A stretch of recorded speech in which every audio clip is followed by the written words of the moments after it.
Good afternoon, everyone. I'd like to call our February meeting, Town Council meeting to order. Will you stand for a pledge of allegiance, please?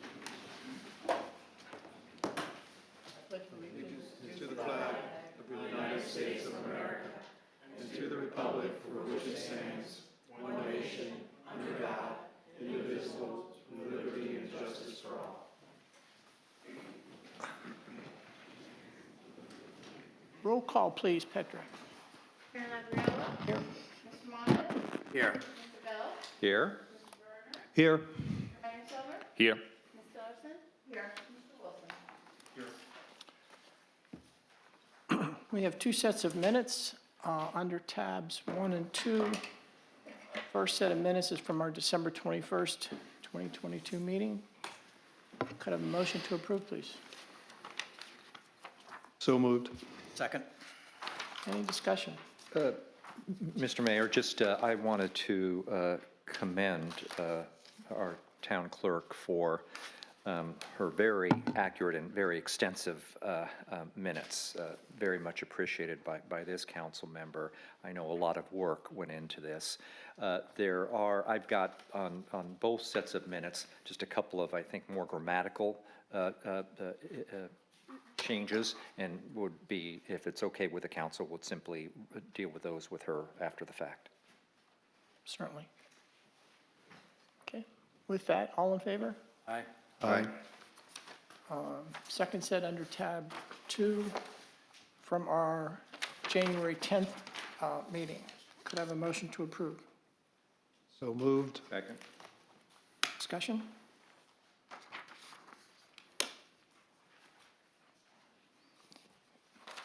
Hearing none.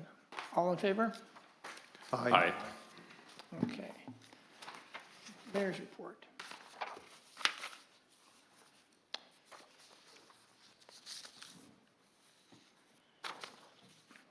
We just concluded a planning retreat that we held Thursday, Friday, and for 90 minutes this afternoon. It was very constructive. It was very productive, and really my thanks to all of the council for their time and engagement. At the onset, we kind of challenged ourselves as what it would take or what we would be doing or what the end result would be that we would say we had a successful retreat.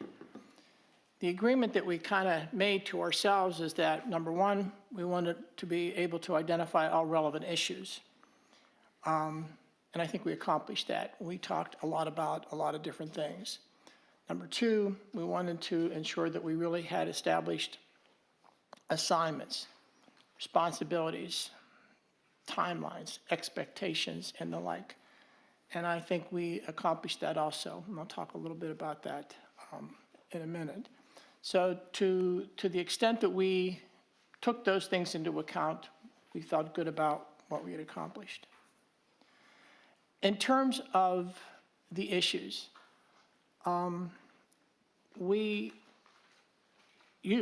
of you will receive shortly, we identified probably over a dozen major issues, major themes. I'm not sure exactly how we'll categorize them, but they were substantive, big topics. We assigned them to members of council, to Stephanie, to staff, in terms of who would be responsible for it. As part of that, the expectation again is that they will then get back with us in terms of really what the next steps are. Put together a work plan, if you will, to identify, again, responsibilities, timelines, expectations. So I think that once we complete our review, we want to make sure that that everybody was taking notes, that it's as comprehensive as it could be. We'll get that out to the community. But I think we're probably end of the week. We should be able to get that out so that everybody can see what we're working on next week. Excuse me. The second, there was a long list of questions that maybe hadn't taken the form of a theme per se, but they were just questions. We will be putting all of those together too, and again, checking with everybody to make sure that we were all taking the notes, the verbiage that says what we wanted it to say, et cetera. So that will be completed also and be sent out to everybody so that you can see what the questions are, and then over time, as we start getting answers put together for those questions. And then the third will be from the minutes themselves from the meeting. That will take longer. Whole lot of people. We did a lot of talking, so it's going to take a while to get the actual minutes themselves from the meeting, but they will be coming out.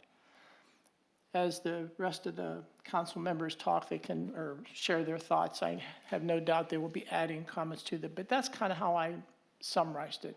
It's a good session, a constructive session. It'll certainly be 2023, and no doubt we'll be rolling into 2024. I mean, there's a large book of work to be done. The only other comment I'd like to make, we had a meeting, there were a series of meetings on one subject, and the subject was Andale West, 2 weeks ago, 3 weeks ago. And there were some summaries that were prepared. Russ prepared a summary, and Peter Snyder sent out a summary about those meetings. But they were held, I think we had 3 or 4 meetings. But I would encourage you, if you get a chance, to read over either one, both of the summaries. They'll give you a pretty good update in terms of where things are at, where Riverstone is at with Andale West. And we still are hoping that Chris will be here. We don't know. Well, once we do know, we'll let everybody know. Okay, that's all I had. John? So going back to the comments about the retreat, I think if you look at the initial list, we had 15 of these items that the mayor referred to, and then Stephanie and I worked on them this weekend and combined them down to 11. Some of them were, parts of others and so forth. And we've got them categorized into 2 groups. One is kind of operational in nature, and they're the responsibility of the staff. And then in that group, I've proposed something to Stephanie that has to do with how we'll report progress so that we're sure we don't lose sight of the fact that we've actually got these items to work on. And so somebody may have to stand up here for 2 quarters in a row and say, I haven't done anything, but we're gonna have to report out on how these things are done, the progress we're making. The other group is a smaller group, and it boils down to about 1 per council person. That are more strategic items that are the kinds of things that may drift into 2024 in some cases. And again, not that they're not operational in nature. There are some operational aspects to some of those, but they tend to be more longer range view items. I've sent a draft document to all the council for them to take a look, give me some feedback, and then once that's done, then we'll try to get it out to everybody. That's the first thing. The second thing is I don't know how many of you guys read the Post and Courier every day, but if you've not read today's, find it and read the front page, the story about Aaron Givens and his bird banding project. It is 2 things. One, it's one of the first times we've had such a glowing presence in the newspaper about something that we do that's really good. And secondly, it really promotes what Aaron's project is. And Aaron is I don't know if anybody here knows him, but he's a very unassuming kind of guy. And so the next time you see him or have a chance to send him a note, you should tell him that he's doing good things, and the article was outstanding. Unfortunately, it appears that several people around the island are having difficulty getting their Post and Courier, so not able to. You can subscribe to the e-version, and it's every morning. It's But right on your iPad. I'm wondering if, consistent with fair use, or we could actually get permission to actually circulate that article out, to push that article. That's a great out. idea. That'd be a great idea. Either fair use we could excerpt it, or get permission Yep. to actually push out the Yeah, entire. we're looking at pushing out in our e-blast. That's all I have, Mr. Mayor. Thank you, John. Brad? Thank you, Mayor. I just wanted to also commend my fellow council members on what I was found to be extraordinarily constructive 2+ days of meetings, which we characterize as a strategic planning retreat. I also want to commend the relatively few number of residents and homeowners who also attended. the strategic planning meetings. We were probably about 16, 17, 18 hours over the course of 2.5 days or 2+ days. So it's tough for anybody to sit through. But one thing that was, I think, very helpful and constructive, at least it was from my standpoint, was the opportunity to engage with some of our community members and fellow residents. And then it kind of leads into an observation. I actually sat through turned out to be 5+ hours of KICA board meeting yesterday. And it was it was interesting dynamic, both substantively and procedurally. I'm not sure if there are some lessons we might learn from that. There's some that I'm not sure we want to learn from what transpired. But I would note that board member Brad McIlvaine, who was at our strategic planning session for a good chunk of the meeting, did comment to the people that were there, not just the KICA board members, but probably 50 people that sat around the chairs, said that he thought it was very constructive, and he was extolling the KICA board to look for opportunities to engage more frequently with the council. And I would hope that we would do the same thing, because I think we can both learn a lot. There is just one kind of random issue I wanted to raise, and it came out a little bit of conversations following the BZA meeting a week ago in dealing with the Mingo Point matter. And it deals with actually the interest in part of a lot of community members in a no-wake zone along Kiowa River. And Stephanie had passed along a letter from the town that was just a little over a year and 3 months ago, and it was kind of to whom it may concern, and it really going to the Department of Natural Resources, which grants no wake zone permits. But it was saying we submitting this in support of the Low Country Marine Mammals Network's efforts to make Captain Sam Spit Inlet a no wake zone. It occurs to me that this is the type of issue where we've talked, and one of the things we talked about in the strategic planning meeting was to look for opportunities to more broadly engage our community, to build networks of relationships, and to kind of think outside the box about how we may try to tackle these kinds of issues.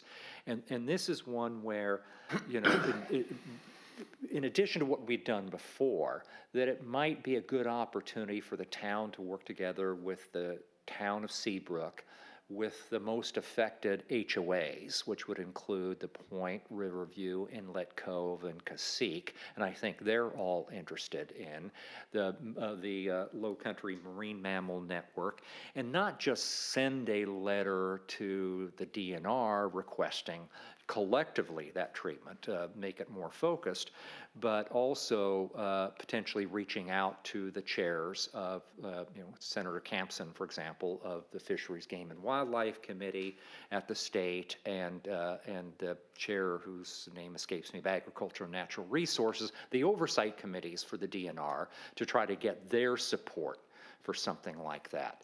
And so I'm hopeful that we can have a conversation with some different stakeholder interest about potentially pursuing that issue. And if we need to put it on agenda to do something more formally from a town standpoint, we can probably schedule that in the future. Thank you, Mr. Mayor. Good idea. Good idea. Michael? Yeah, just very briefly, I was also extremely pleased with the retreat, the discussion, very focused, very pragmatic in most parts, very much forward-looking. I think we have a really long list of tasks that we need to tackle, and as John said, we will, and I was very pleased about that too, that we are committed to report on these action items in every town council meeting from now onwards. Good. Russell? Thank you, Mayor. I have a number of things to go through. I'm just going to give you the highlights. I'm the liaison with the BZA, and they had a meeting this past week where they rejected the zoning variance for moving the existing dock at Mingo Point into the river. So that's something that happened last week. I'm also the liaison with the safety group, and I bring that up only because one of my pet projects is going to be that I want to have an emergency call station installed at every one of the public boardwalks, and we're starting that process to begin looking into how that can occur. I am also the liaison with the Johns Island Task Force, which pretty much tells you what's happening on the island from design and engineering and construction. Unfortunately, there's a lot going on Johns Island. Just to give you some highlights of what we learned, at the intersection of 17 or Savannah Highway and Main Road, there's going to be a flyover installed that connects from Main Road right onto, from Savannah Highway right onto Main Road. That is going to be awarded in about a month or two. It's going to be a design-build contract, which means the selected contractor is going to first do the design and then start construction. The forecast is for the construction to commence in December, give or take. On Maybank, Trident Medical Center is looking at building a new facility. Plans have not been submitted yet. Signs are up, though, on Maybank, but it sounds like that facility is coming probably in 2 or 3 years. The MUSC Medical Center on Seabrook is stalled. The MUSC needs to get an additional access point, which is supposedly going through the Bohicket Marina expansion. That is stalled. There is no progress yet with respect to how those two people or those two entities are going to resolve that need. And I'll report back to you when I learn more about it. The infamous Putt-Putt.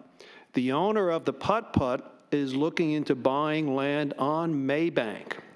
Makes a whole lot of sense, and that seems to be where he's going. With respect to future development, this is the scary part. If you know where the CVS is, located at the intersection of River and Maybank, the owner of land back there is looking at joining 7 individual parcels together to build yet another living community.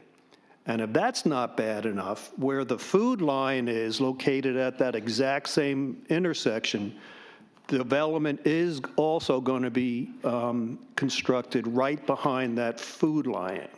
And that's in addition to what we already see under construction along Maybank. Just wanted to keep you guys informed, and that's what I have, Mr. Mayor. What about the good news one, which is? The good news is the Putt-Putt is on Maybank. And Low Tide Brewing is actually going to move across the street to a nicer. That is true, and they're going to serve food as well. That's 100% correct. You're right. Thank you for reminding me of that. So, Mr. Mayor. Thanks, Russell. Stephanie?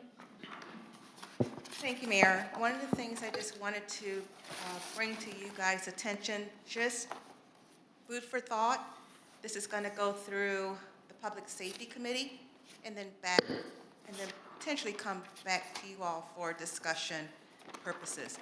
The town historically, we've been receiving more and more requests for fireworks, weddings. So right now, I believe through the Public Safety Department, we have 2 requests currently right now. The way that our ordinance is written is that essentially that decision is left up to the town administrator.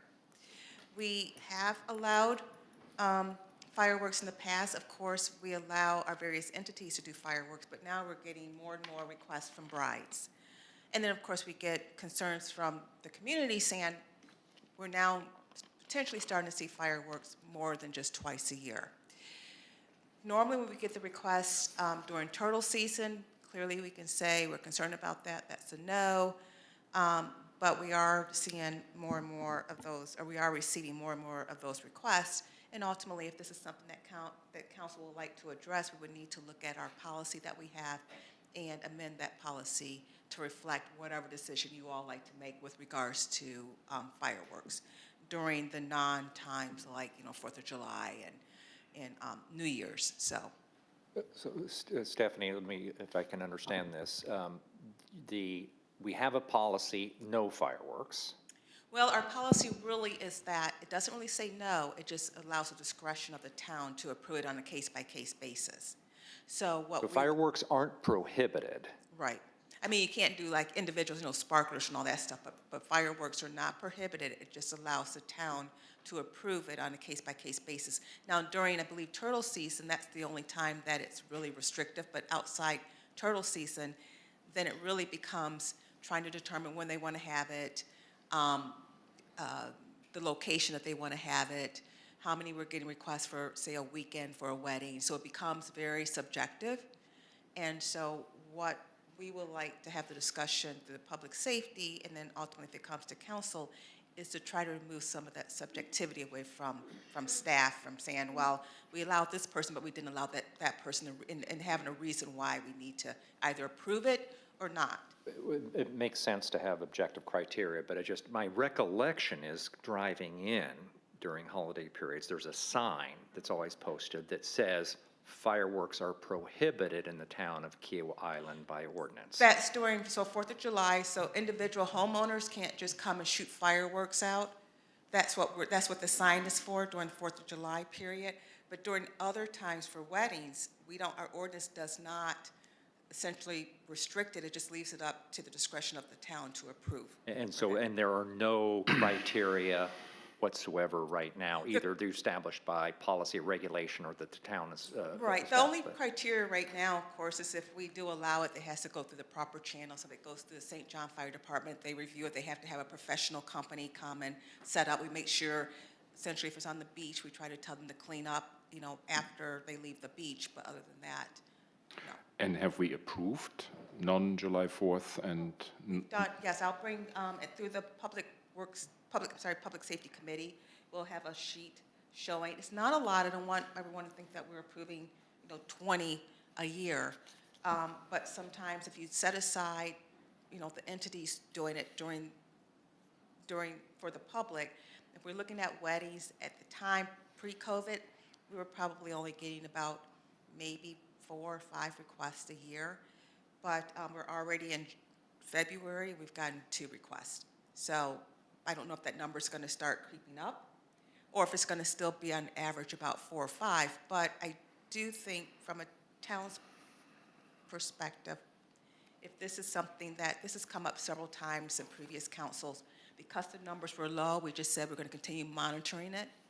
But as we may be seeing more and more brides wanting to have this type of activity, I think it's time that it is addressed and looked at and determine if there's something that council wants to put a little bit more teeth in it or just continue to allow us to monitor it and at the discretion approve them or not approve them. Is there potentially a middle ground rather than the town revising the ordinance? Can the staff simply draft a set of, essentially a policy statement that would outline, criteria, so it wouldn't be completely subjective? And I don't know if we could approve that, Joe, council, whether we could prove that by resolution as opposed to going through an ordinance. Yeah, and that was something that I believe they're going to put it on the agenda for discussion at the Public Safety Committee, but I just want to put that on you guys' radar, that is something that's going to be discussed. So then again, Stephanie, prior to COVID, those 4 or 5 requests, did we approve them or decline them? If they were not during turtle season or we didn't feel like it was going to impact the turtles, then yes, we did approve. But there's some that we did not approve. Some we did not. Yep. And again, we'll get those numbers to the Public Safety Committee, and ultimately, if anything comes to you all, you'll have that information to make a decision. I just wanted to we're hearing a lot about our current website, so I just want to put it on the record that we know that our current website is not functioning properly. We were hoping to be able to roll out our new website today, but there's been a number of delays, so we're probably about a month behind. So I plan on trying to just have something on our current website, essentially to say that, sorry, we know it's not operating properly, but our new website is forthcoming, and if you have any questions, finding anything, to just contact us, Petra, and we will make sure that we get you that information. Because we do realize that one day you may click something that works, the next day you may click the same thing and it takes you to something completely different. We don't know what's going on with that website. So I just want you all to know that we're aware of it. We're working as quickly as we can, but we want to make sure the new website not only functions properly, but has the correct information that's needed and so forth. Also, just since we have people that are also viewing us via live stream, and you heard a lot about Council's retreat last Thursday and Friday. If you missed it, or if you'd like to go back and listen, it is available on the town's YouTube channel. So I encourage you all, we may not be able to get the information out to you as quickly as we'd like via e-blast, but you're welcome to go and listen to it. So it is available on our YouTube channel.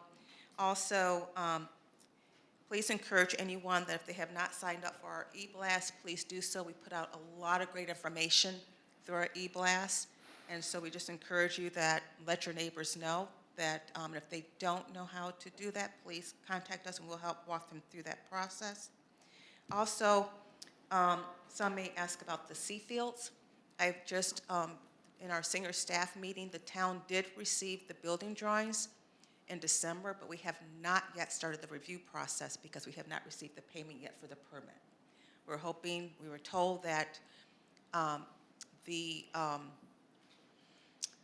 management possibly, it has to go to the board to still get some approvals, and they may be going to that board next month, March. So we're hoping to be able to receive payments to proceed with the review of those drawings. But as of right now, we have not yet started review. So some wonder what's going on with Seafields, but we have the drawings, but we have not started the review process yet because we haven't essentially been given the green light to start it.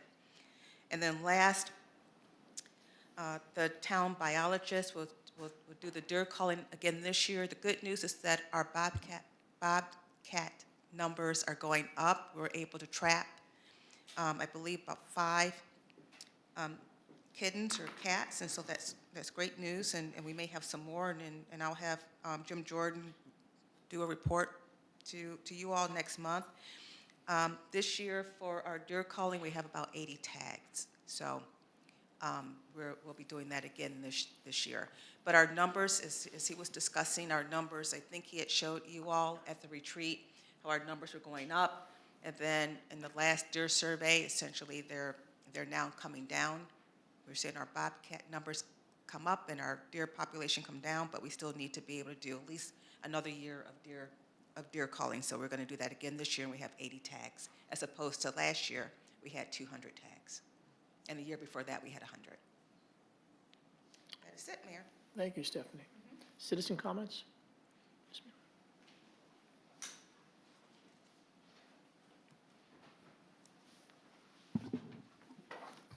Thank you, Mr. Mayor. Maura McElvain, 146 Blue Heron Pond Road. I will say a pleasure. I had the great pleasure of attending parts of the retreat on Thursday and Friday. I didn't have the opportunity to stay both days, the entire day, but I will tell you, council stayed that entire time, staff stayed that entire time, and even longer. It was a very impressive opportunity. It was really encouraging. My only thing to compare it against was last year's retreat, which was shorter, directed at many fewer issues last year. So this, I thought, was a great opportunity. Anyone who hasn't watched it or didn't have the opportunity to participate last week, please look at it. You learn a lot, and it gives you a lot of enthusiasm for what's going to happen in this town. Thank you all. And Maura, just, you stayed through an awful lot of it, and certainly, speaking personally, appreciate the time that community members take to spend with the town council, and not just come and watch, but also engage and share perspectives. Yes, sir. I'm Roger Warren, president of the Kio Island Golf Resort. I'd like to speak to your discussion about fireworks. Please help me.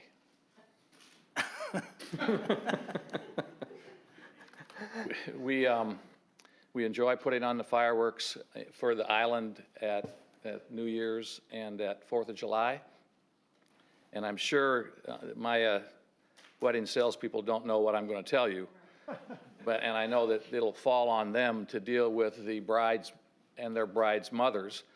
But right now, we would prefer that if you make a policy that you don't want to do fireworks other than New Year's and 4th of July, you give us a very good out in dealing with the people who want to do that. We do a lot of weddings, and I think it would be helpful for all of us. We understand the potential negative effect. We understand all of the environmental issues, but without someone saying you can't do it, then my people become the bad people to say no. And I'd appreciate the support, frankly. And I'm only speaking for the resort.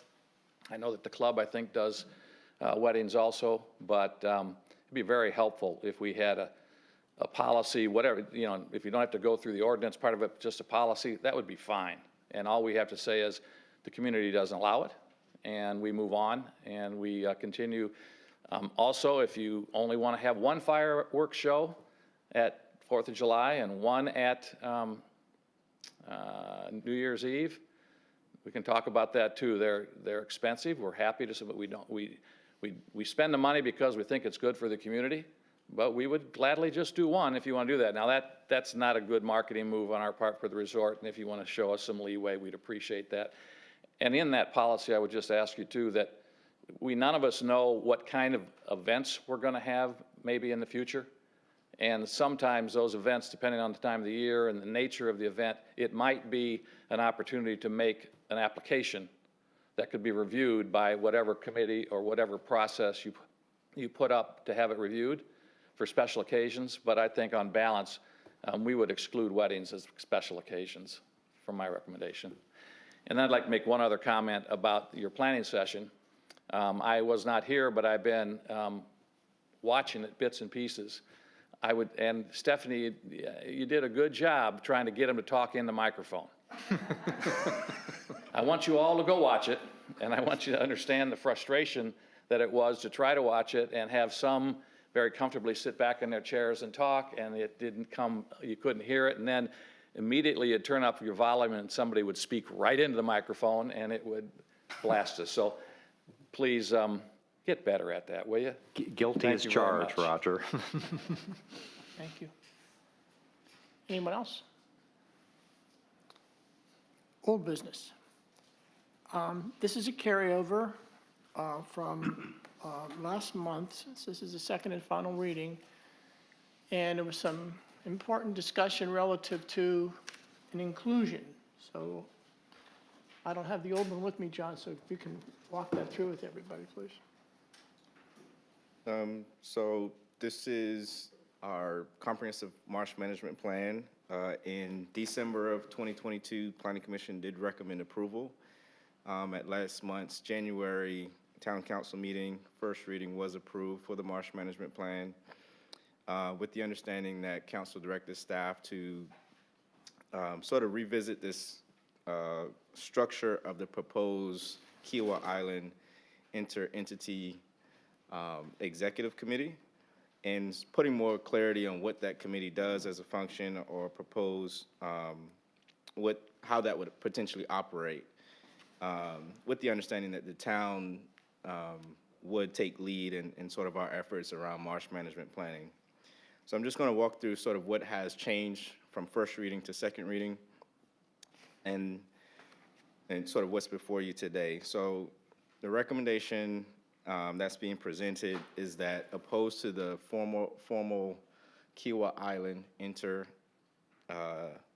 entity executive committee, that we recommend just a work group being formalized as part of the adoption process. And what that will do is allow this implementation phase to get started through the lens of a work group, and that work group would be able to put together sort of a work plan, identifying the recommendations within in the plan itself, and being able to say to all of the different entities that would be a part of that, what would be best as far as what would be ideal for the whole community. The other part of that is it's just a marsh management plan work group. So we're gonna sort of nix the whole Kiawah Island in the letters there so that it's more readily available and interested to the community. So just a marsh management plan work group. And so that work group would consist of representatives from the players that have already been shared as part of the plan. And the goals and the priorities should focus on implementation of that work group.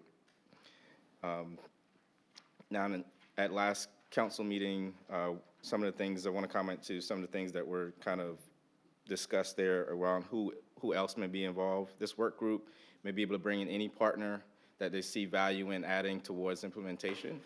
And then the other part of that is the actual language of the structure is not part of the ordinance. And so what that means is that this work group can kind of work as freely as needed. But in the long term, if council decides that this formal structure is more appropriate for us to form and charter a new standing committee, there's just a lot of, I think, concern with establishing a formal committee that restrains the operations of us just getting started with not knowing too much about the form and function. And so this work group would be able to sort of get the ground running, and then if need be in the future that we need to establish more of a rigorous structure, then the language that's provided to you can easily be used as supplemental or example language of forming that organization or committee. The work group would still be able to utilize that as a guide. So a lot of the information that is part of that, the work group still pulls from of meetings, who's on there, and responsibilities. And I just wanted to put that to be clear that this work group would have no final decision making authority. Things that come out of this work group would go to, let's just say, for example, it could go to the environmental committee, it can go to the planning commission for recommendation that will come up the chain to county council, or in other cases, it would go to other boards, community association, conservancy board that might need to make a decision within their internal organization. So I'll answer sort of any questions if there are any questions. So I've one. So if I recall in the meeting last month, Mr. Capelli was talking about how this formation, it wasn't clear on who would be sort of driving the bus, if you will. And as I read through this, there's several references to the town does this and the town does that. Is that what you've done, is to make them responsible for establishing that committee? Correct. So the town would formalize this work group, and the town would be sort of responsible for identifying the players that are participating in that conversation and organizing who would chair that committee, who would schedule the meetings, that kind of thing. But the town would be in a position to lead. Okay. Got it. Thank you. John, go ahead. On page 14, the last two paragraphs.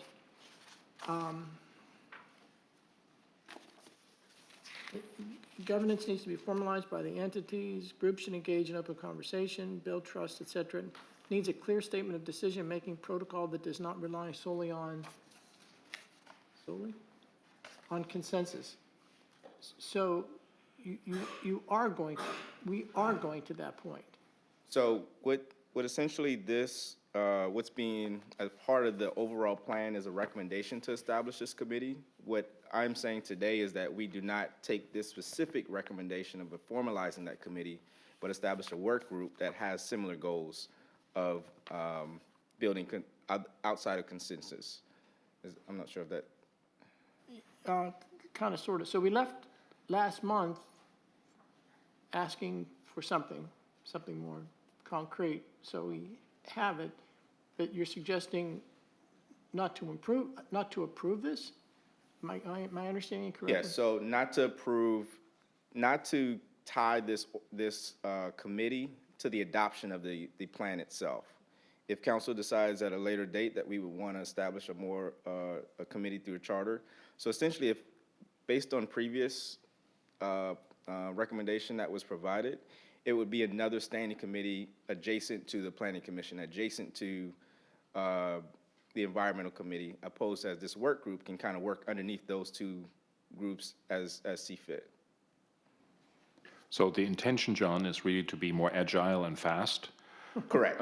with this work group, but then also decide at some point if that committee should be created or not. But we are not making it a requirement as it is stated in the ordinance. We give us the flexibility to start right away with a work group and then potentially at a later point, institutionalize it.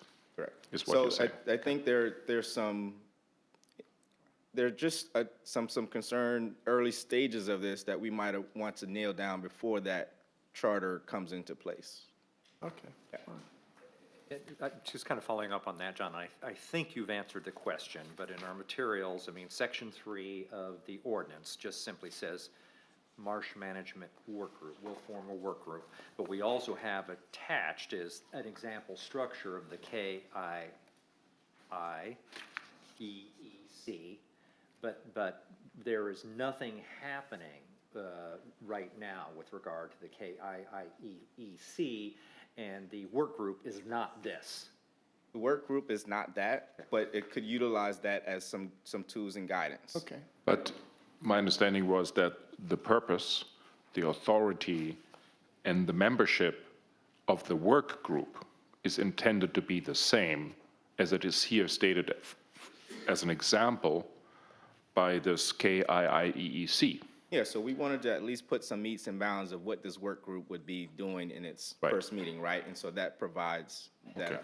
that So basically, putting the work group forward is helping us to avoid the KIIEEC and Marsh everything it Management. stands for to memorize. Marsh Management Work Group, we will move forward with. I like that. Thank you. So with regard to the point that Michael made about kind of the intended composition of the work group at the outset, one of the things that the interentity committee specifies in this kind of draft notional membership is not only certain entities, but also up to 5 at-large community members. Any thought about how to identify or select those, number one? And number two, I should have raised this the first time, and I hadn't thought of it at the time, but in thinking about the other community interest, several homeowners associations, subsidiary homeowners associations actually own a fair amount of marshland. Riverview probably has about 3 acres of marshland that it owns.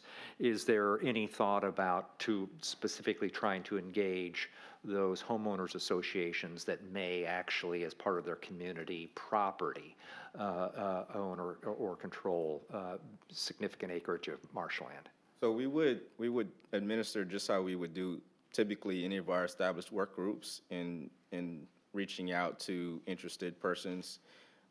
Sort of the question of how I envision that happening. During our development of the marsh management plan, we had quite a few members of the community that were advocates for the marsh, and reaching back out to those to see if they would want to continue this effort, or they are connected to those who might be appropriate to fill in if they do not want to. But to your point about individual groups or HOAs, that those would just be a pool that we can pull from. But in this context, John, my understanding was creating this work group, at Can I least answer in the some of those beginning, questions? gives us the opportunity to actually see if additional entities that are not mentioned here right now might be beneficial to include, and if that is one of the outcome of the discussions in the work group before establishing the KIIEEC, we know that, for example, what is currently as an example here under membership would then, for example, include certain HOA regimes or other participants. So I think the work group setup gives us more flexibility to really figure out what group we need to assemble to have the biggest impact on our marshes. So That's reasonable. Very good, John. Any other questions? just 2 comments. I don't know if it's appropriate here or later. So John, there are 2 little mistakes in your ordinance that needs to be corrected. So on page 2, you're still talking about Exhibit A, which now has become example structure in your latest, I believe. So the Exhibit A is the actual plan itself. We scratched the Exhibit B that would have referenced the committee structure. Ah, got it. And then the second section 4 needs to be section 5. That's all. Oh, okay, yeah. And as I mentioned also to you earlier, if you could avoid in your example structure the wording of Kiowa Island Marsh of case is probably not a bad idea. We have already so much confusion about our maze of K, and now we are introducing another one. Cute, but too cute. Thank you. Noted. Could I have a motion to approve, please? So moved. Second? Any other discussion? Again, this is the second and final reading. Any other discussion? All in favor? No. Aye. Aye. Okay, it's approved. Well done, John.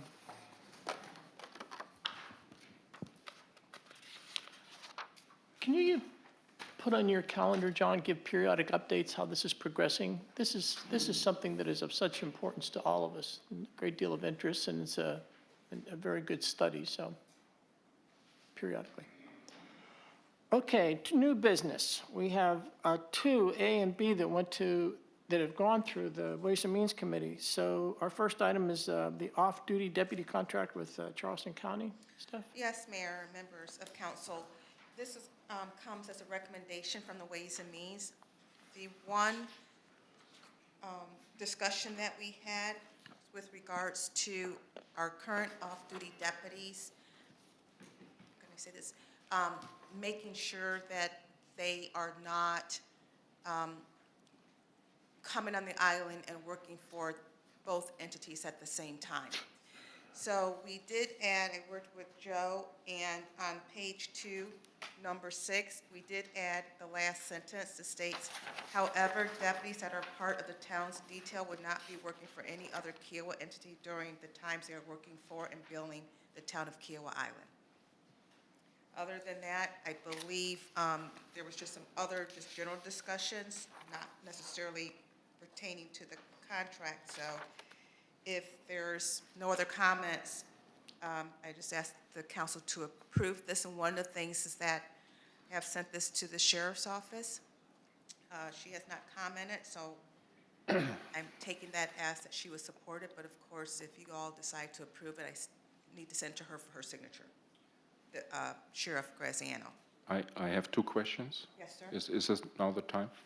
So, We have to make a motion first to approve? oh, yeah. Well, I have a question before the motion, though. And I'm struggling to find the article in the contract, and I can't find it very quickly, but one of the things that came up with the retreat was that we're not getting crime statistics from Charleston County. So In this contract is the requirement for us to receive that information. Monthly, yeah. correct. It's number What 3. happens if they don't? I mean, there's nothing that, I mean, if they don't, right now, there's not, we pull the contract or anything like that. If they don't, then what we would need to do is the mayor and I would need to have another conversation with Sheriff Graziano, point out that it's a requirement in our contract and that we expect to receive these reports on a Right. monthly basis. I mean, I think it's a great idea. I'm only bringing it up because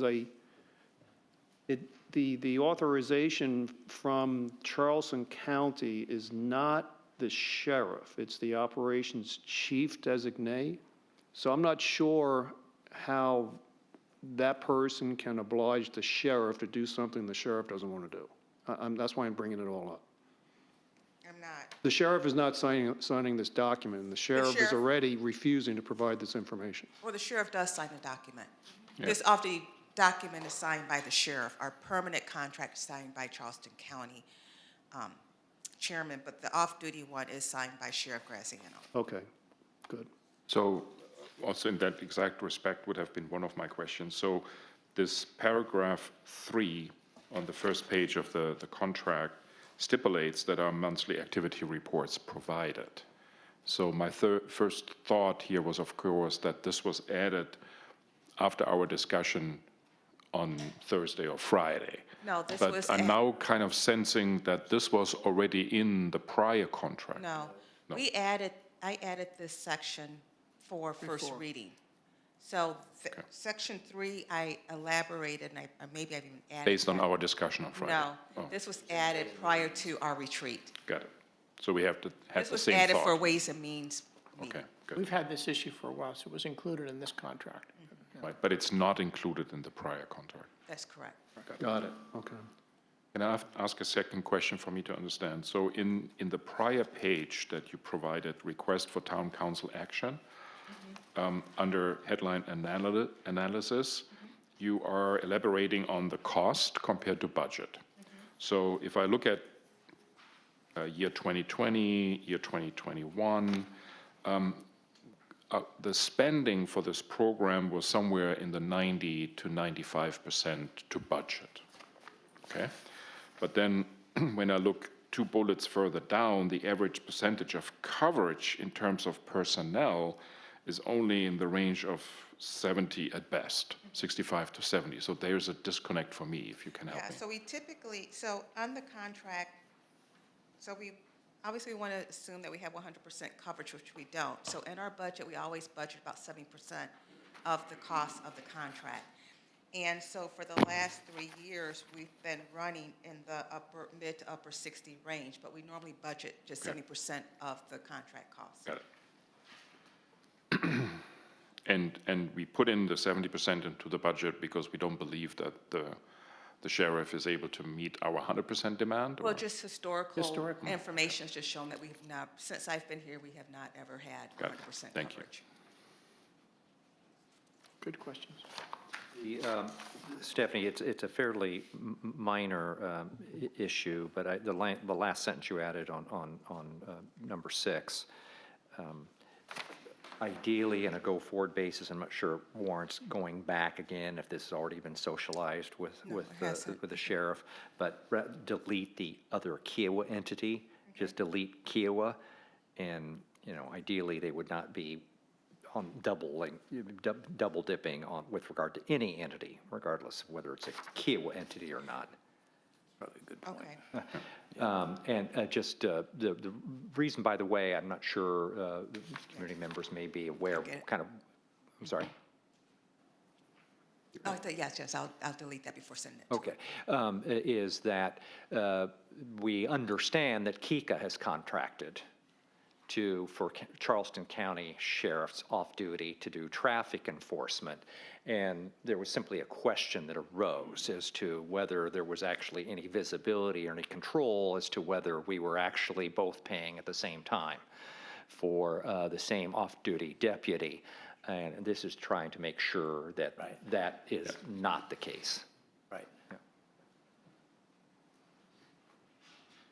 Thank you. I'll make that edit before sending it to her. Okay, Could I have a motion to approve, please? so moved. Second? I'll second it. Any other discussion? All in favor? Aye. Okay. Next item is our contract with Barrier Island Ocean Rescue. That is going to be Stosh? Oh, Rob? Mr. Harris.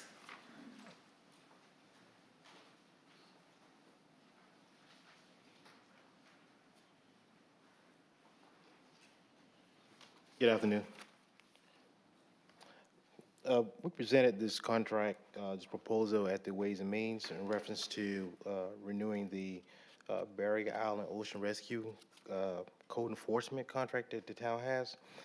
I do have the representative here to explain the reasoning for the increase. The town staff did respectfully request members of the town council to approve option 1 of the contract. And anyway, I have one of the representatives here to explain in detail of the increase that we talked upon. Good afternoon. I'm Michael Sosnowski. Everybody calls me Soz, representing Barrier Island Ocean Rescue. After Ways and Means, we were asked to present or prepare some real dollars to show where that increase is coming from. not just in percentages, but rather in whole dollars, to show why it has gone up so drastically. The first few things to highlight: the price has not changed since it was originally agreed upon upon inception in January 2020. We did not raise it since then.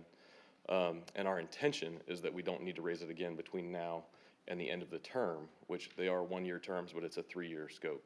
So again, it'd be the same, we'd carry that forward as we did last time.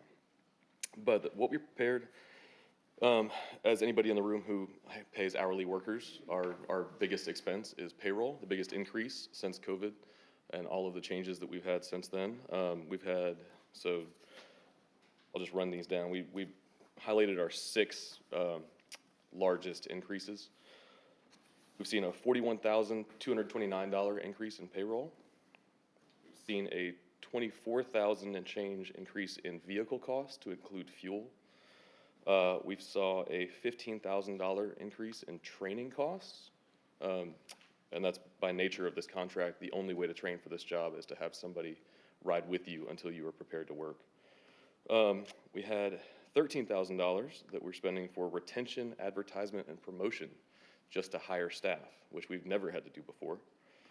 We had a $12,000 increase in our insurance costs, and then we had just under $10,000 increase in our technology and supply costs. So that includes up to about $115,000, a little over $115,000, which is more than the increase. So we were able to economize in other areas. We didn't go up across the board everywhere, but those are the costs that we've felt since January of 2020. Thank you. John, you worked with Michael. Do you have anything to add? You kind of poured into the No, number. we talked about the request of Ways and Means to be able to, knowing that the question would come up here on what accounts for such a dramatic increase, and it's really 2 pieces to it. One is there hadn't been an increase in a while, and then number 2, if you look at where you're spending more money relative to the original contract, where are those?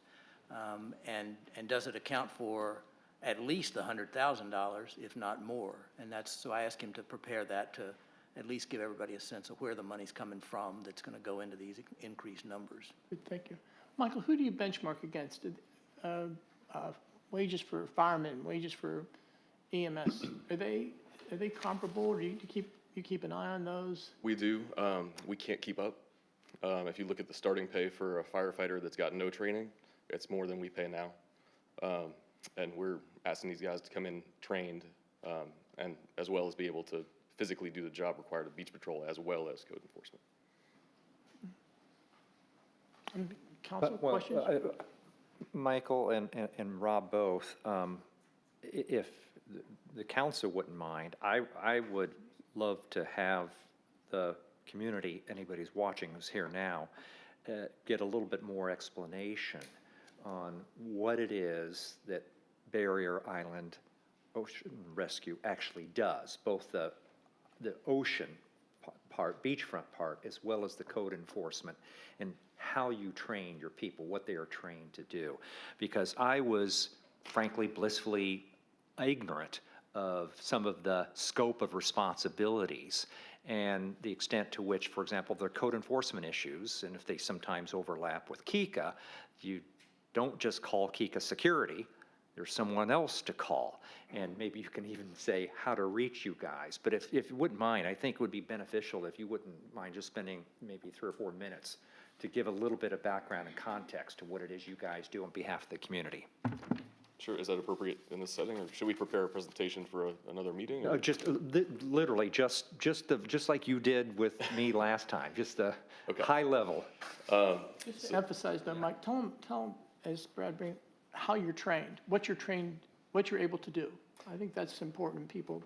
So all of our staff, and it's hard to make it clear with the contract price and rates and things like, because they are separate contracts. We did try to double them up last year. But all of our staff are trained to a minimum level as USLA open water lifeguards, which means they have hundreds of hours of training on ocean rescue. In addition to that, they have medical training to a minimum of a first responder, But since we got DHEC certified in 2020, that means at least 80% of the calls we respond to are responded to by an EMT basic or above. So we're putting our staff through EMT school as they're working for us, just to provide a higher level of care. Most of what we do on the beach during the day is medical calls, and then most of what we do at night is code enforcement, much more enforcement related at night. However, we do overlap, we do both. There are water rescues at night as well. We staff Kiowa and Seabrook during the day, we staff Kiowa at night. Beyond that, Rob and I have been doing this. This is Rob's 20th summer, coming up on my 19th. And we've had the contract with the town for beach patrol since 2009, and we've had the code enforcement contract since 2020. And we've tried to just push our training and our abilities from year to year to year. So we always try to improve upon that. Code enforcement is not only related to the beach, correct? Correct. It's related to the entire island. It is the So entire island. I mean, enforcing, for example, noise ordinance and those kind of things. Right, and where it gets blurry, like on weekends, during the day, the town doesn't have a presence on the island, but if there is a code enforcement issue, Director Harris or somebody will call us, we'll come off the beach and handle it if we're able. And one of the things that you mentioned in our meeting when you were giving Brad the brief rundown was the authority that grants you the ability to be a code enforcement officer is what? The mayor, so we But were under a statute, a state level statute, right? state constable law. Okay. So you guys know the Kiowa, town of Kiowa Island codes probably better than anybody else does. I would hope so. Okay. I would hope so. And so how do people get in touch with you all when there is an issue that arises at night, when you have two people on the island at night? We do during the summer, yes, sir. During the summer, and they're all over the island and can get anywhere on the island? Correct. We usually split them up for patrols, front half, back half, so they're not patrolling the same area, because we are doing the short-term rental enforcement as well. So we're not trying to violate the same house on the same night for the same infraction.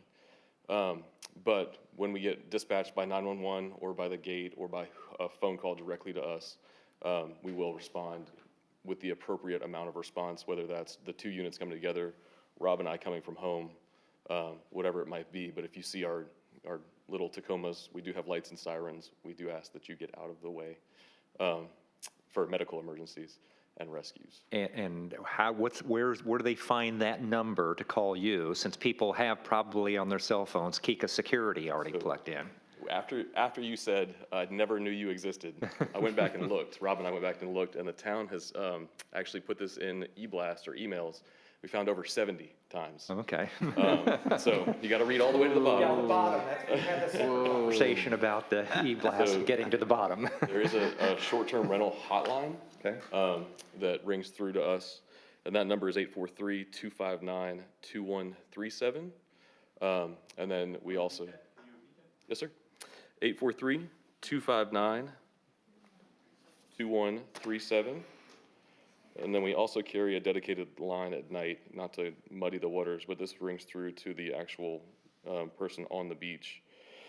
And that number is 843-714-9819. 843-714-9819. And it's important to note, and it does say on the message for that line, it's only answered from 5 p.m. to 1 a.m.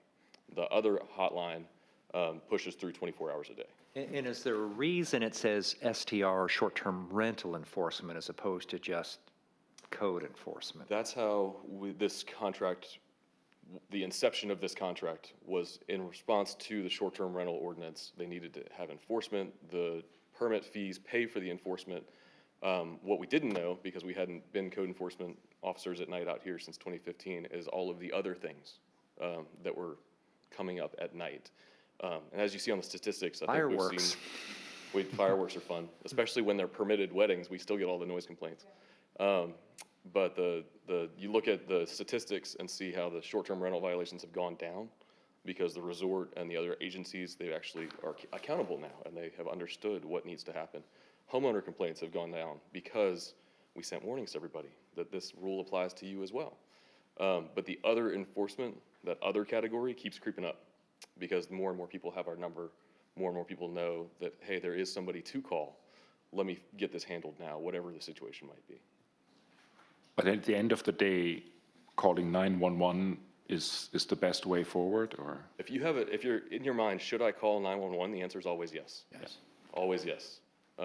So if they don't bill you unless you actually get in the ambulance and it drives away, which is regional, that doesn't carry everywhere.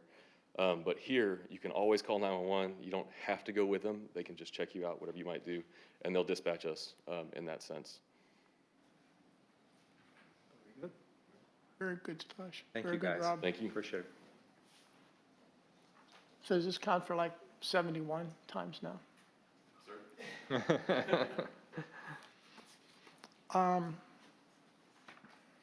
Okay, okay. Item, Need a motion. Motion to approve. motion to approve, I'm sorry. So moved? Second? Any other discussion? All in favor? Aye. Aye. Okay, item C, 2023 committee appointments.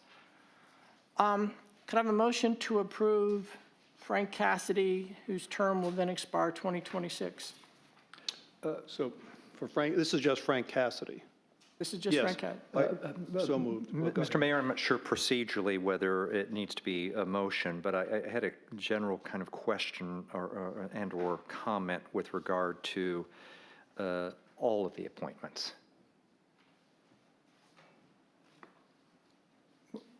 Go ahead.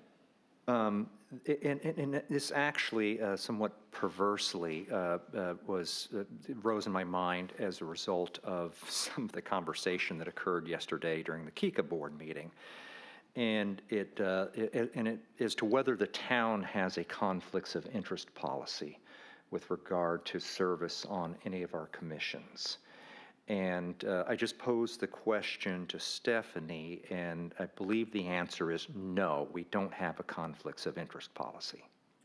Not for the council-appointed officials. It would, since we're a municipality, they will fall under, I believe, the South Carolina Ethics. Ethics Code.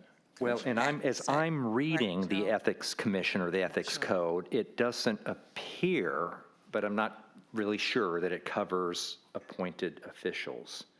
I believe it does, but we'll have to look at it. We'll And have to double in any check. event, that would only be the requirement to file a statement of economic interest. Right, so the elected officials had to follow the statement of economic interest, but then if anyone feels like there's a ethics violation, they will report it to the South Carolina Ethics Commission, who would then look into it to determine if there was any violation, and typically that violation is related to financial gain. So How many decisions I'd like, Joe can it would be comment on that. helpful to have some clarity as to whether, in fact, all our appointments are subject to the state ethics law requirements, number one. Number two, even if they are, whether it would make sense for us to have an explicit conflicts of interest policy. I believe we do for staff. Would it make sense to also do so for commission and for council members as well as commission members and committee Well, members? council members are already covered under, I know for sure, under the South Carolina Ethics Act. I believe the appointed ones are, but if there's something that you would like for the attorney and for me to look into, we can definitely do that and bring that discussion back to you all. Well, I certainly know that I had to file my statement of economic interest, Right. but that also is just a quarterly report. It doesn't, I mean, the separate issue as to whether you want to, we could always impose on ourselves more specific and detailed requirements, but whether, whether imposing on ourselves as well as anybody who serves on committees and commissions, I think would be something we should consider. Yep, again. And in the look same, into it and in the same context, so I don't know if it applies for all of the commissions and committees. At least I've seen it as it relates to the Planning Commission, that we now have an official application form, a 2-page application form, that people interested in a volunteering responsibility have to fill out and then attach some kind of a short resume, hopefully short.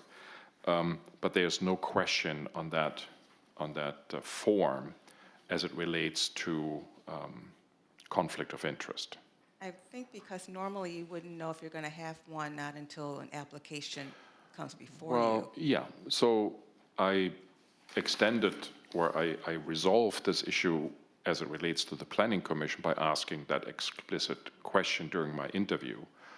And in one case, we talked about, financial relationship between the individual and Kiowa Island partners, which, at least from my point of view, would be a conflict of interest for a volunteering role, but it was not disclosed because it was not asked on the application form, but it was also not mentioned on the resume. So only because I was asking, it became to my knowledge. And normally, that would not preclude an individual from being on the planning commission. It could just mean that any particular application that would come before that planning commission, Have to if recuse they themselves. felt like they have a conflict of interest, they would just recuse themselves from that discussion. But it doesn't preclude them from being on a planning Well, commission. Stephanie, with all due respect, it may very well, particularly since it's this body that makes the appointments, that approves people to serve on the commissions and the committees, and it may be each individual council member may consider that to be a dispositive issue. Well, I understand, but I'm just saying this, but also too, for the planning commission is, other than plats, it's a recommending body up to council, so they don't make final decisions, not unless, of course, it is for a plat. But that would, But it is But I'm for just the- saying, but yeah, for normally, that doesn't preclude anyone from being on a planning commission.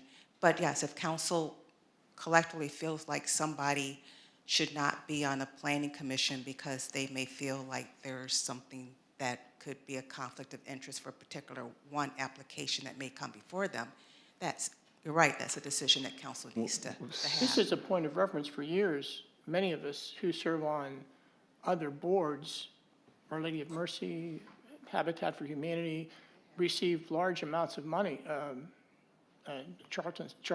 Charleston Symphony, and when it came up for that committee, we just recused ourselves. So we all disclosed it, we recused ourselves, and that's been the Yeah, way we the- did And if you business. don't think they're eligible, just vote no. Pretty simple. The implication, Mayor, is only that, for example, for the Planning Commission or for the Board of Zoning Appeals, both bodies deal quite a bit with our developers. They are quasi-judicial right? bodies. And if, at least Actually, for me, Just the BZA. it is questionable if somebody should be on this, if he has financial interests in one of the two major applicants for topics that are coming in front of the Planning Commission, but also sometimes, as we saw recently, as it relates to the Board of Zoning Appeals. And it is, John, I think you were nodding your head, no, but both the BZA and the Planning Commission Are are quasi-judicial. quasi-judicial bodies, Planning Commission at least with regard to approval of preliminary subdivision plats. So, there is kind of an evidentiary record that's developed as part of that process. And so they are not just recommending bodies, So this council. I get that. The reason, just to be clear, I was shaking my head because, once again, I don't really get I understand your point, I understand what you're saying, but as we are voting to have these people on these committees, if any of them you believe has a conflict of interest, vote no. If they get on the committee and in the course of their review, you think they have an issue, they need to recuse themselves. Right, that I don't- individual is the It one seems to that me there's makes a pretty decision. easily remedied situation. Correct. Well, Unless we develop a very specific conflict of interest policy or ordinance or whatever, then it's a whole different deal. well, and so what I'm trying to, for the benefit of my kind of consideration of these appointments, I'm trying to get a little bit more clarity on what the process is.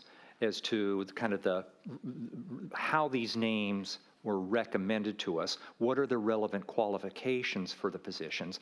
I'm particularly, personally speaking, very concerned about the two quasi-judicial ones, because I've spent a fair amount of time in front of those bodies more recently.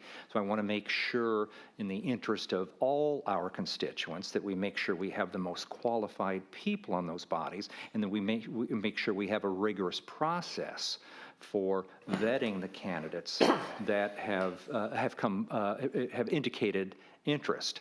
And yes, John, going forward, I would suggest that separate from this, we should have a conflicts of interest policy, particularly with regard to decision-making bodies.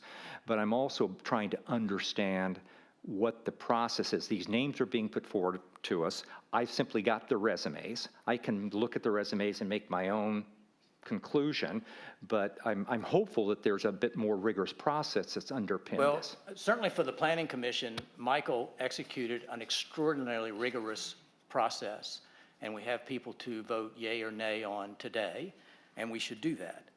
For these other ones, I'm not exactly sure what the process was for Frank and Philip and Lynn. I don't know what the process was for those, because I'm not sure if it was as rigorous or not rigorous. I don't know. Well, I think it's, the point here is twofold. One, about the individual candidates, but also that I think what I'm reading from Brad's comment, and I would feel the same way, is that we really need to look a little bit at the process of selecting volunteers. I do understand that in the past, we were actually happy that somebody wanted to do it, so there was rarely a selection process. Right? But this time, as an example, for the Planning Commission, we had 10 community members interested in 2 open seats. 6 of them provided their application as it was set into motion by staff earlier. I don't know exactly since when that application form exists, and put the application form and their resume forward. 6 for 2 seats. So that's when I felt I have to overstep a little bit my liaison responsibility and help to be transparent and factual in the selection of these candidates. And I think that is something we want to look at going forward in case we really see more applicants than seats available, just to be able to, A, be transparent to the community, and B, also fair to all the applicants, and 3, to be sure that we pick the right ones. So as an example, the criteria I picked to assess the candidates that I was personally interviewing for the Planning Commission ranged from, what experience they have for public office, what experience they have with something similar to the Planning Commission, what are their motivations to be serving on that committee, to long-term experience on Kiowa, to potential conflicts of interest. That's how I became known that there might be a conflict of interest for one of the people we are voting here today, to how they would fit with other members of the committee, and also how they would potentially have, both admiration but also the potential to do more. For example, serving on the town council at some point. So I went through these 12 criteria for each individual candidate and ranked them, or rated them, not ranked them, rated them according to what I felt, they would fulfill or not fulfill these different criteria, then leading to a clear recommendation for 2 of them. Wait, let's stop here just a moment. So That's as a process. And I think everybody on this dais understands the conclusions you came to. They understand the conclusions that Brad came to. They also can read what was recommended as the candidates for the Planning Recommended by Commission. whom? By John Taylor and Bill Dowdy. So, Well, here, it's Mr. Cassidy. and I guess my point is that if you don't believe they're qualified, vote no. If they don't get on the Planning Commission, then we will still have an opening. And I don't know, we're not going to change what's before us today. We're either going to vote yes or we're going to vote no. That's where we'll end up, but before we get there, we're going to have a public discussion of the process so people have confidence, I hope, in that we followed a rigorous process and they understand that rigorous process. So how much hopefully- more do you need from what he just described was his rigorous process for the planning commission? And what I was asking is, are the two candidates that came to us as a result of that rigorous process, the two that are here before us? I'm on Board of Zoning. I'm not there yet. Come on, guys, let's go through this agenda, like big boys and girls. We're right there. We want to talk about process. The only thing I would share with you, Michael, and I applaud the effort that you made. There are many of us. There are pictures on the wall out there, and there is a laundry list of people that have been council people and on these committees that don't have anywhere near. I never had any public experience or served on anything. So there's a lot of us that have done that. There are a lot of people that have served on all of these committees. I'm not sure we were scraping the barrel of the bottom and only took people that volunteered. There were people that volunteered for these jobs. We looked at their resumes, the committee members looked at their resumes, we assessed their interests. I mean, we did all of those things in the past, and we're doing all of those things in the future. I don't know how much we can get into this whole thing. Who in the world came here and said, well, you know, I've been on the Board of Zoning for all of my different communities? They never, well, maybe some of them did. I shouldn't speak so judgmental. Maybe they did. But that shouldn't even be the criteria. They're here, they're retired, they're willing to share their time, their energy. This isn't a fundraiser, so we're not asking them to share their money. But they're volunteer positions that people are being qualified to do. So where are we going in this, guys? Mayor, that is the question, is they're all volunteer. A number of people, 10 people submitted their name just for the Planning Commission. 6 went through the application process. They're all interested in volunteering. The question is, given the challenges and the issues facing the Planning Commission, are there some that are more qualified than others or not? That's all. And it's going to be done through the filter of your head when it comes time to take a vote. I mean, what else? What other filters do we have? I mean, if you tell me, if you give me something in terms of how to to differentiate between one candidate and another, fine. But we're pretty much all in this same barrel, aren't we? And I think that the willingness to volunteer and discussions and personalities and all of those types of things. For us sitting here, you vote yes, you vote no, and we move on. I don't know Philip Adams. I do not know Lynn O'Leary. I know Frank Cassidy. I worked with Frank for many years on Our Lady of Mercy. I presume that Frank, working with you, John, felt that Philip and Lynn were good candidates. Are they on the Board of Zoning Appeals now? Lynn is, yeah. Oh, okay. All right. Yeah. Well- Philip is a new one. Yeah, Philip will be new. Okay, well, Philip's a new one. And John, were these recommendations from you? I didn't recall receiving any recommendation from you or any analysis. Pardon? The names that are forwarded are the recommendations. And so would you be willing to share why you think these are the particularly appropriate candidates? Did Frank? Lynn is returning. She's already on. Yeah. Lynn and Frank are already on, so they're just asking to be reappointed. Okay. Philip is the only new one that's under consideration, and I believe he was recommended by Mr. Cassidy. And I Okay. will say And for one, the most part, let me just finish. The committee chairs, and we have been fortunate. We have excellent committee chairs. We always have on all of these different committees. We rely heavily on the committee chairs to go through that type of evaluation. They're the ones that are ponying up here. They're giving their time and energy and then some, because they're putting people recommending people to go on those committees. and Mayor, one of the things I would just, of course, add, and I know that you guys all know this, is that, you know, one of the things that when I came here, again, there wasn't a lot of interest on the boards and committee, not just talking about Planning Commission or BZA, but all of them. But more particularly, the BZA and Planning Commission.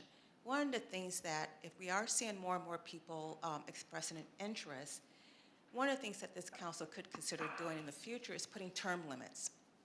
So that right now we have where you have terms, and they just keep reoccurring. But I've come from jurisdictions that may say you can only serve two consecutive terms. They're eligible for another one if you can't find anyone at the time to run. So those are things that you might be able to, I don't want to say cycle through, but give other people opportunity in the community that may want to be on these boards in commissions. Number two, most everyone that serves, while a few of them may say they may have some experience in their other jurisdictions, it may be slightly different regardless if they do or if they don't. Everyone has to go through the South Carolina training because they don't have enough experience to be able to forego that training.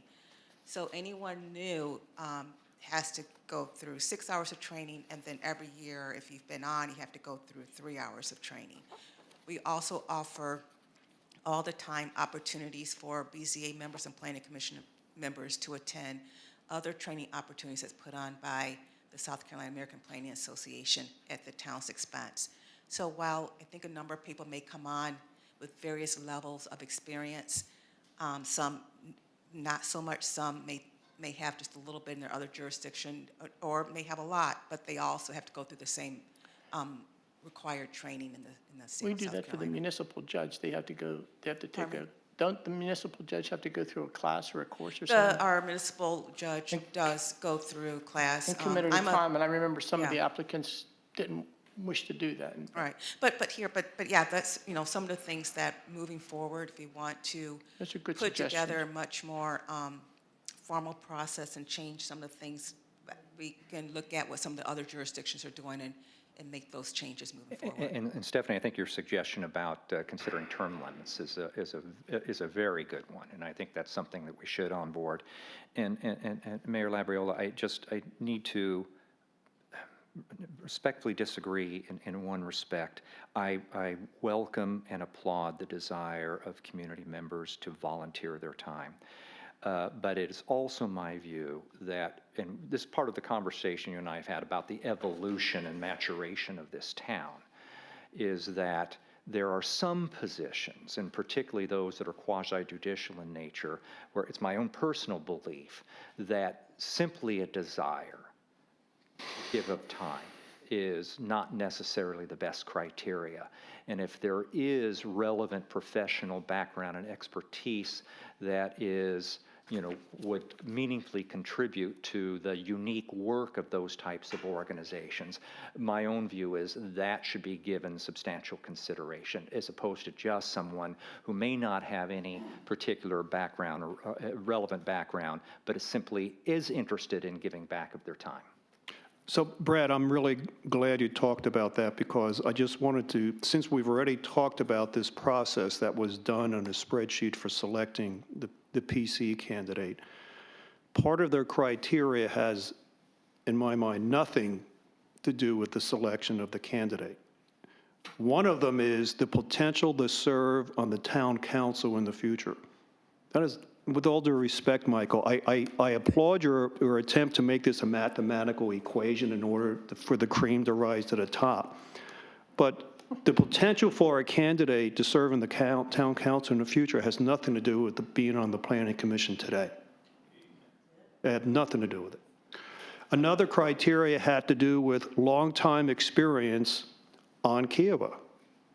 Same comment. That has nothing to do with your skills and expertise and desire and capability being on the town, being on the planning commission. And there's others like that. So it comes across to me that this spreadsheet was almost created to ignore contributions and professional volunteer time on private side of the fence. Everything here is contributions and spending time in public office, but not on the private side, where individuals had to spend numerous times after work writing books, writing abstracts, doing all sorts of things. That's not a criteria that I don't think is well, it's not here at all, and I think that's grossly unfair. Well, again, you can always debate endlessly these criteria. I brought it to the attention of others involved in this process, never heard back about this. To your explicit comment, there's one criteria which is called other community engagement, which actually reflected exactly on that point that you just made. By the way, Russ, just not agreeing, making a substantive comment on the issues you just raised. Because had particular concerns about a couple of the bodies, just by dint of my interaction with them. I simply did my own kind of review of professional and other collegial body experience. Did not have the benefit until very late in the process of Michael's, and I did not come to exactly the same conclusion that he did. Independent of that, I focused more on what I thought was relevant professional background. At least one instance, I won't specify in which one, because I did have some concerns about what names were being put forward. I posed a question to the chairman who was putting forward the names as to, I had a couple questions or concerns. Please help me understand your rationale why you think. There was simply no response to that. So in that case, I can't really give any deference to that recommendation because there was no rationale provided. I asked for the rationale, it was not provided. So, I came to a set of conclusions, kind of focusing on the criteria that you talked about, separate of Michael's, much more rigorous one. Mine was a little bit more, just look at LinkedIn, just look at resumes. Look, what do I know about these people in the community? That's all. So again, if that's the way you feel based on your research, when it comes time to say yay or nay, vote no. If the person that gets elected, in spite of your no vote, turns out to be a horrible commission member, at the end of the year, you can come back and say, see, I told you so. But you're wasting our time here when you get past the process. I may be wasting your time. Pay our time. When you get past the process piece, because the fact of the matter is, we've got candidates that have been put forth for a vote, and it's a binary process. You either vote yes or you vote no. And what I'm trying to understand is what that process was, and and inform myself as to whether I think that was a rigorous process. I want to try to give some confidence to the community members. Maybe they think what exactly you said is exactly the way to go. One person decides, rent some recommendations. It's not one person that decided. It's several people that decided that the individuals were the best candidates to put forward. It just happens not to be you and Michael. Who were the several people? That's what I'm trying to understand. Who were the several? That's what I've been trying to understand. You wear me out. You're like arguing with a teenager. Well, Council, I applaud all the efforts, and I applaud the discussion, and I don't know what else we can say here. Unless we get I'm not sure what we do. We have recommendations from committee chairs. We vote. We'll call the question. We have recommendations from committee chairs, from our planning director. They prepare their bios. They have their resumes. Okay. Can I have a motion on Frank Cassidy as chair of the Board of Zoning Appeals? John, there was a question from the community. Would we be allowed to do this right now, Joe, or? There's a motion. I want to move so we this cannot. forward. Okay. No. Not after someone has made a motion. Okay. You can move to table, but that's Is there a second to the motion? Second. Okay. There's been motion and second to approve Frank Cassidy as chair of the BZA. Just to To reappoint him. excuse me. No, please. I'm sorry, Petra. Call the vote. Yep. Mayor Lavarella, Support. Mr. Moffett, Yes. Mr. Bell, Abstain. Mr. Werner, Support. Mr. Heinenfelder, Support. Okay. Congratulations, Frank. Mr. Philip Adams, could I have a motion to approve Mr. Adams? I have a question first. With respect to Mr. Adams, I am, Can we get a second before we Yeah, get let's- into I beg the your pardon. discussion? Yeah. There's a oh, you're right. You are correct. You are Thank you. correct. So I'm so moved. Is there a second? Second. Okay, discussion. My only discussion is it became, I heard earlier today, after I had interviewed Mr. Adams on the phone, that there is a potential conflict of interest. And I say potential because I haven't been able to independently verify. So I heard there's a conflict, but I don't know if that's the case. What I am looking at doing is supporting his election, but since I am a liaison to the BZA, I will make sure that he recuses or abstains from any votes that may be may be a conflict. So And, with that understanding, I just wanted to let you know where my head is with And- respect to his appointment. Mr. Berner, Yes, ma'am. just so you know, like no one can tell you to abstain, it's up to the individual to make that decision. You can't force him. Understood. Okay. Well, I don't Thank you know- for that. I don't know Mr. Adams, but he's been an attorney since 1972. So I would imagine he knows when he needs to abstain or recuse himself. Any other comments? Please, Petra, Mayor Labriola, support. Mr. Moffett, Support. Mr. Bell, Abstain. Mr. Berner, Support. Mr. Heidenfelder, No. That's 3. Okay, could I have a motion to approve Lynn, is Miss O'Leary? So moved. Second. Any discussion? Hearing none. Can we have a vote? Mayor Labriola, Support? Mr. Moffett, Support. Mr. Bell, Support. Mr. Berner, Support. Mr. Heidenfelder, Support. We need to approve the rest of the committee? No, just those 3. Okay, nothing on, that's it for the BZA? Yes, and I'm sorry to the audience, what you see on the screen is not correct. So you're doing now the Construction Board of Appeals, so you can take them all at once if you like, because they're all in the same appointment here. So there's nothing on the Construction Board of Appeals that needs to be taken? Yes, I'm just saying you can take them all at once because they're all to be reappointed. I'm They have sorry, all same I'm term. sorry, excuse me, okay.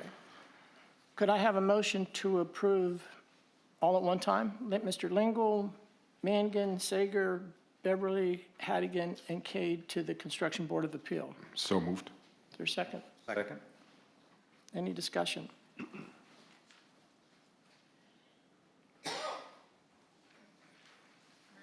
Support.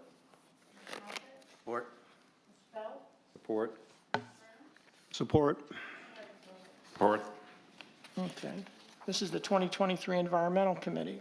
Could I have a motion to support Mr. Jordan Chitwood, Sager, Ellis, Wilson, Jack Kotz, Lee, Matt Hill, Tommy Manuel, Liz King, and Aaron Given to the 2023 Environmental Committee? So moved. Second. Any other, any discussion? So just one minor, relatively minor point. John Coates is a resident of Bishop Gadsden. Does that disqualify him from serving on the Environmental Committee? No.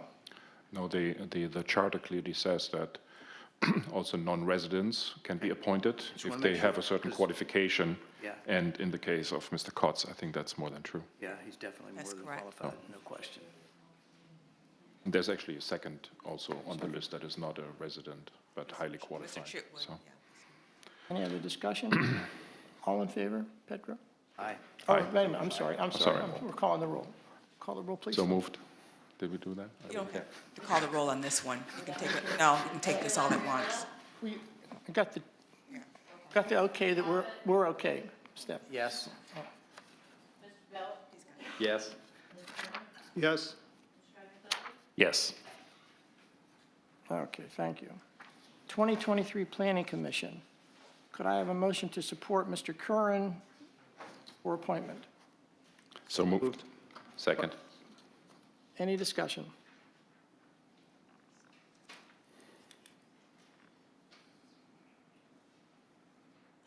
Petra? Mayor Labriola, Support? Mr. Moffett, Support. Mr. Bell, Abstain. Mr. Berner, Support. Mr. Heidenfelder, No. Okay, congratulations, Ron. Could I have a motion to support Mr. Farrell as a member of the Planning Commission? So moved. Second. Discussion? I have a comment. Mr. Luke Farrell is my brother-in-law, so I specifically investigated whether I should recuse or abstain from voting.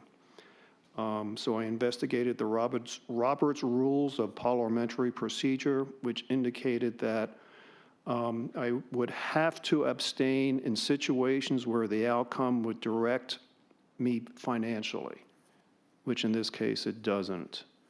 I also contacted Joe Wilson, our town attorney, who provided the same answer to me. He referenced South Carolina code with the same comment saying that I would have to abstain if there was an economic interest to me in the vote. And once again, there is not.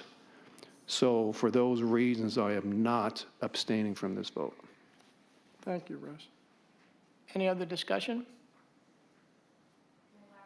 Support? Mr. Moffett? Support.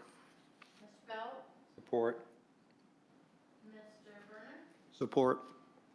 Mr. Hydesveld? Support. Congratulations, Luke. Could I have a motion to reappoint Madeline Kay for a member of the Planning Commission? So moved. Second. Any discussion? Support? Support. Support. Support. Support. Congratulations, Marilyn. Council member comments. Excuse me, John, No, I don't have any. Brad? No, Mr. Mayor. Mr. Belt, did you want to, I thought you were going to comment on your CVB.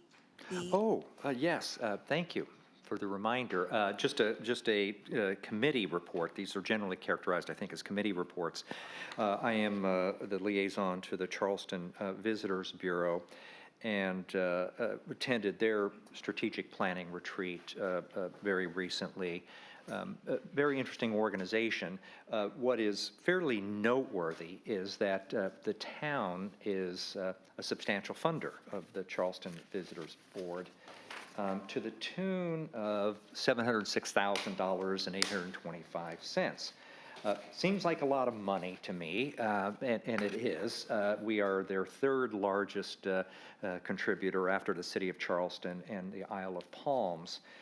This is money that essentially is, Stephanie can describe it better than I can, but is passed through as a result of tax revenues that the town receives that then have to be spent on tourism or tourism-related expenditures. 30%. Yes. And so this is one of the ways to make sure that we spend that money, which does have to be spent within a 2-year period, all the money that we do collect from the state. One of the conversations I had with them, and it's a to be continued, is kind of what do the residents of the town get for that?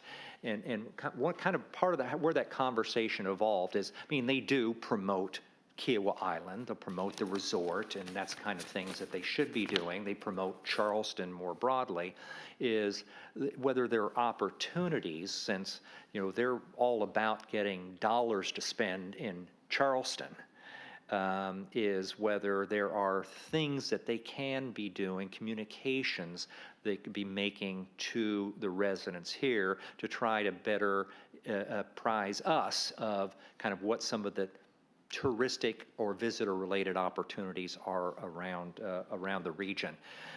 For example, I said we don't get any direct information from the Charleston Visitors Bureau, and maybe we should talk about it as part of broader communication about the fact that, you know, Charleston Restaurant Week was a couple of weeks ago, and SUI is coming up, and, you know, the Charleston Food and Wine Festival, on and on and on, and there may be some promotions that we could talk about together that would be of direct benefit and interest to residents of Kiowa Island, kind of going that way instead of people just coming this way. So that's kind of the beginning of a conversation with them, and I think they're open to creative ideas. Good point. But thank you for the Good. reminder. Thank you, thank you. Anything else, Brad? Michael? No, thank you. Russ, No, thank you. citizen comments?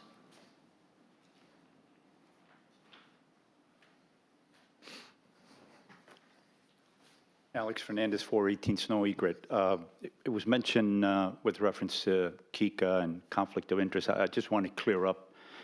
Obviously, as a homeowner association or community association, we fall under totally different ethical requirements. We do have some requirements under the nonprofit statutes, et cetera, but they're a lot more flexible than obviously the council is. And that's why Kika decided to implement a conflict of interest policy. And basically what it does, it requires any board member or any member of any of our committees or task force to declare a conflict of interest in a form so that everybody is well aware of what he may possibly have a conflict. You know, so that when, Russ, you mentioned this person may have a conflict or not, no, we want to know in advance, basically, in this form that he must file with Kika. Well, he's a participant in any one of these committees or a board member, that it is his understanding that he may have a conflict. If a vote comes up or a situation comes up when this conflict may arise, and then it will be discussed and a decision will be made if he is eligible or he should not vote in that process. So that's the intent of the conflict of interest. It's really more to declare so everybody is clear on any possible conflict of interest. Okay? Thank you.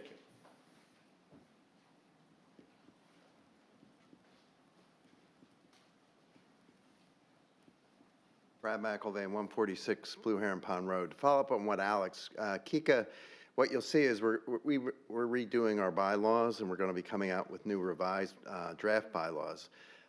In the context of a homeowners association, and I don't know whether that's the same here, there is a floor that's established by state law about what conflicts are, and it is the financial interest.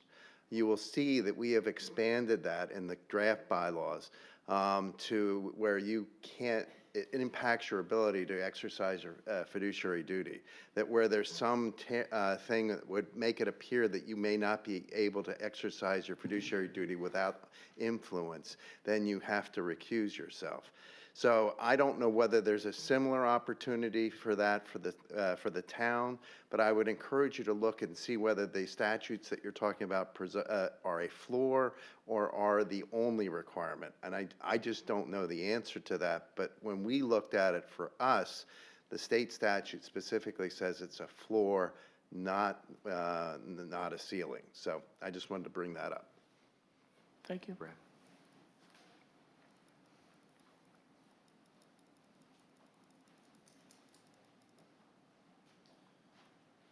Andy Capelli, Governor's Drive.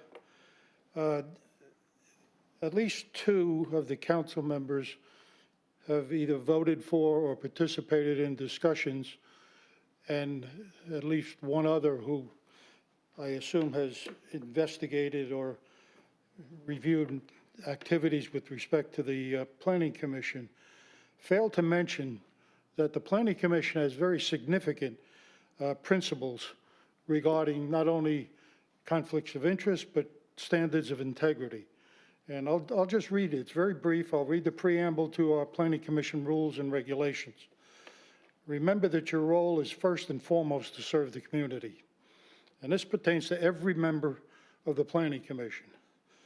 Be at all times truthful with my colleagues, the public, and the others.